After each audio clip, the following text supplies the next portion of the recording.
comme chaque semaine, voici le Nouvelle Information Ouvrière.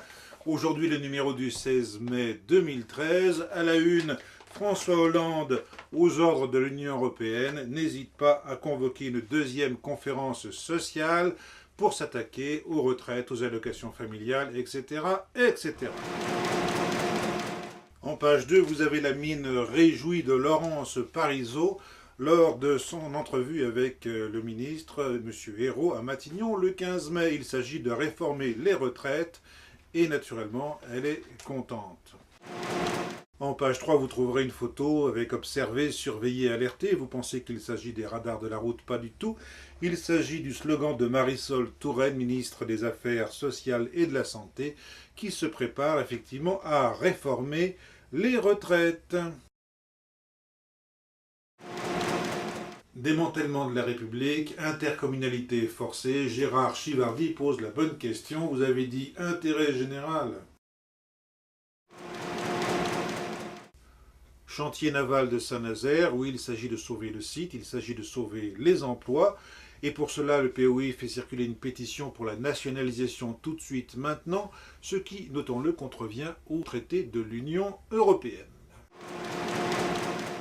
En page 7, les nombreuses mobilisations de la base contre les directives de l'Union européenne véhiculées par François Hollande, la grève dans les finances publiques le 13 mai, la grève des cheminots de Basse-Normandie le 10 mai, les personnels et étudiants de l'université de Bordeaux 3 ont massivement rejeté le projet de fusion de la présidence, etc., etc.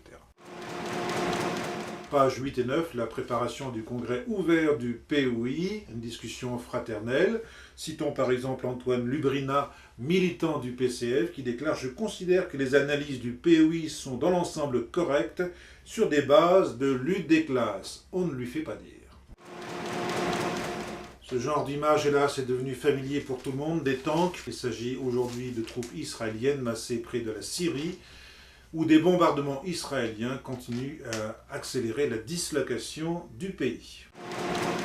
Je n'en suis toujours pas revenu, mais l'information est strictement exacte. Aux États-Unis, un enfant de 5 ans a tué sa petite sœur de 3 ans avec un vrai fusil pour enfants. Vous trouverez l'information page 16. La société Cricket, qui fabrique ces fusils pour enfants, justifie ceci en disant « Dans les années 90, la vente d'armes aux États-Unis baissait considérablement. Il fallait trouver un nouveau créneau. Si parmi vous, il y a des gens qui veulent sauver le capitalisme de sa décrépitude historique, n'hésitez pas à aider le capitalisme à renflouer ses caisses, acheter des fusils pour enfants. » C'est pas tout ça, mais comme rien ne vaut la lecture d'informations ouvrières, n'hésitez pas à vous abonner pour cet été.